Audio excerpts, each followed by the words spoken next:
नमस्कार दोस्तों, आपका अपने YouTube चैनल एसन वाणी ऑनलाइन क्लासेज में स्वागत है।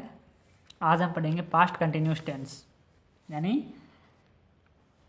भूत लगातार काल। देखो, इसमें जो पास्ट की घटनाएं हैं वो जो घटित होने वाली है उनका वर्णन किया जाता है। हिंदी वाक्यों की जो पहचान है वह है वाक्यों के अंत में रहा था, रही थी, रहे थे आदि शब्द आते हैं। अंग्रेजी वाक्यों की पहचान यदि वाक्य में at that time, at that moment, in those days, while that day आदि एडवर्ब्स ऑफ टाइम का प्रयोग होता है। जब दो एक्शंस पास्ट टेंस में एक ही समय में हो रहे हो या जारी हो, ऐसे वाक्यों में while का प्रयोग होगा। हेल्पिंग वर्ब है इसकी वाज या वर। देखो, वाज का प्रयोग है वो सिंगुलर सब्जेक्ट के साथ यानी एकवचन कर्ता के साथ होता है। वर का प्रयोग प्लूरल सब्जेक्ट के साथ यानी बहुवचन कर्ता के साथ होता है। और एक चीज़ और बता दूँ आपको, यहाँ जो हम आई के साथ है वो क्या यूज़ करेंगे? वॉज यूज़ करेंगे। ओके, आई के साथ क्या यूज़ करेंगे? वॉज यूज़ करेंगे। चलो लिख देता हूँ मैं, आई के साथ भी क्या यूज़ करेंगे? वॉज यूज़ करेंगे, क्योंकि प्रेजेंट टेंस में हम आई को क्या मानते थे? प्लूरल मानते थे। ओके, तो उसके साथ हमने प्रेजेंट इंडेफिनिट टेंस में क्या यूज़ किया था? आई के साथ डू यूज़ किया था। यहाँ क्या करेंगे? आई के साथ वॉज यूज़ करेंगे। ओके, पास्ट टेंस में यही बात मैं आपको बताने वाला था। ओके, तो ध्यान रखना ये चीज़। वर्ब, मैन वर्ब या वर्ब के फर्स्ट फॉर्म के साथ क्या लगाएंगे? आईएनजी लगाएंगे। ओके, अफर्मेटिव या पॉजिटिव सेंटेंस, इस प्रकार के वाक्यों में सकारात्मक कथन होता है। इसकी जो स्ट्रक्चर है वो देखो क्या है? Subject plus helping verb plus verb की first form plus ING plus object, ये इसकी क्या स्ट्रक्चर है, संरचना है। एग्जाम्पल के तौर पर देखो, रामू उन दिनों होटल में रह रहा था, तो Ramu was living in a hotel in those days, यानी रामू उन दिनों होटल में रह रहा था। वे उस समय फुटबॉल खेल रहे थे। They were playing football at that time, वे उस समय फुटबॉल खेल रहे थे। आगे, मैं उस दिन मंदिर जा रहा था। I was going to temple at that day, जब मेरा भाई गीत गा रहा था मैं सो रहा था। While my brother was singing song I was sleeping. नकारात्मक सेंटेंस देखो, नेगेटिव सेंटेंस है, यानी जिस वाक्य में क्या होता है, जिस वाक्य का कथन नकारात्मक होता हुआ है, नकारात्मक वाक्य होता है। अंग्रेजी वाक्यों में नोट का प्रयोग होता है और स्ट्रक्चर जो इसकी वो है क्या? Subject plus helping verb plus not plus verb की first form plus ING plus object. तो इसमें नोट का प्रयोग हो गया हेल्पिंग वर्ब के बाद, और वो तो वर्ब की फर्स्ट फॉर्म प्लस आईएनजी वो तो मैन वर्ब के साथ लगेगी, है ना? देखना सर, मैन वर्ब या फर्स्ट वर्ब की फर्स्ट फॉर्म जो भी है। एग्जाम्पल के तौर पर, अमित उन दिनों होटल में नहीं रह रहा था। Amit was not living in a hotel in those days, वह उस समय कार नहीं चला रहा था। He was not driving a car at that time, वे उस दिन गाना नहीं गा रहे थे। They were not singing a song that day, हम खाना नहीं खा रहे थे। We were not eating food,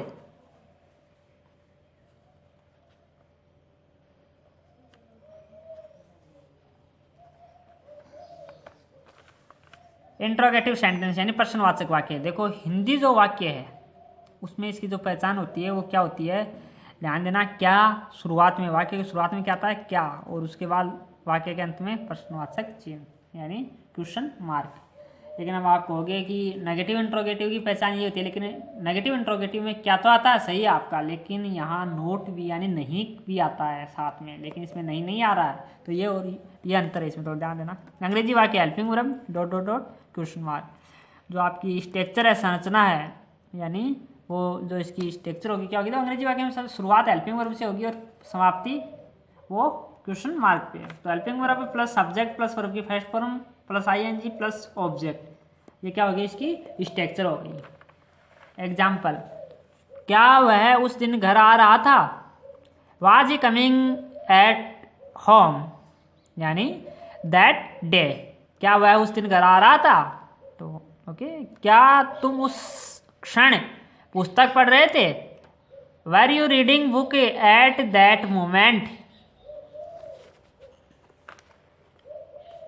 आगे देखो, नेगेटिव इंट्रोगेटिव नकारात्मक प्रश्नवाचक। हिंदी वाक्य उसमें क्या नहीं और क्वेश्चन मार्क मैंने बताया था। हिंदी वाक्य में क्या से शुरुआत हो लेकिन बीच में नहीं आता है तो वो क्या होता है, नेगेटिव इंट्रोगेटिव नकारात्मक प्रश्नवाचक वाक्य हो जाता है। और समाप्ति क्वेश्चन मार्क पे, जैसे क्या वह घर नहीं आ रहा था, तो नहीं आ गया ना इसमें। अंग्रेजी वाक्य है वो हेल्पिंग वर्ब और नॉट, और उसके बाद में क्या है, क्वेश्चन मार्क पर समाप्ति।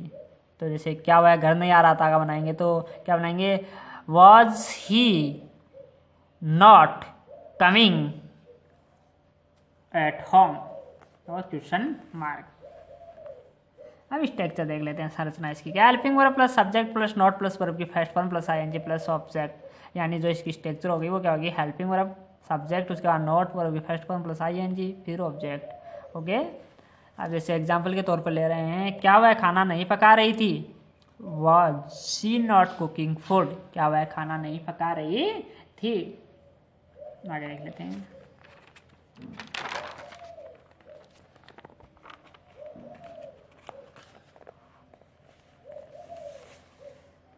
क्या अध्यापक उस समय एक नया पाठ नहीं पढ़ा रहे थे, was teacher not teaching a new lesson eight that time. अगला देखते हैं, क्या वे नहीं लिख रहे थे, यानी क्या वे नहीं लिख रहे थे, तो वर दे नॉट राइटिंग।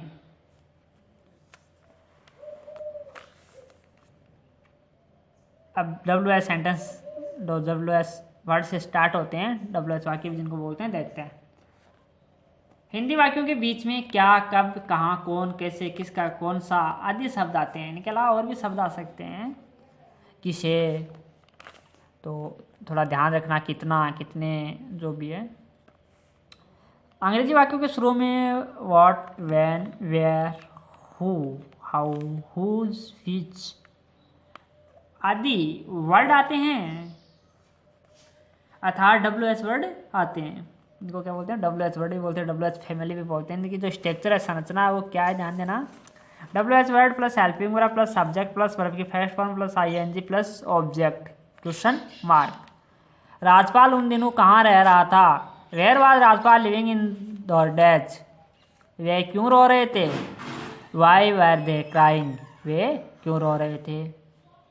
तो ये आपका हो गया WH सेंटेंस। ये पूरा टेंस है वो हमने पढ़ लिया है। कौन सा पढ़ा आज हमने, पास्ट कंटिन्यूस टेंस।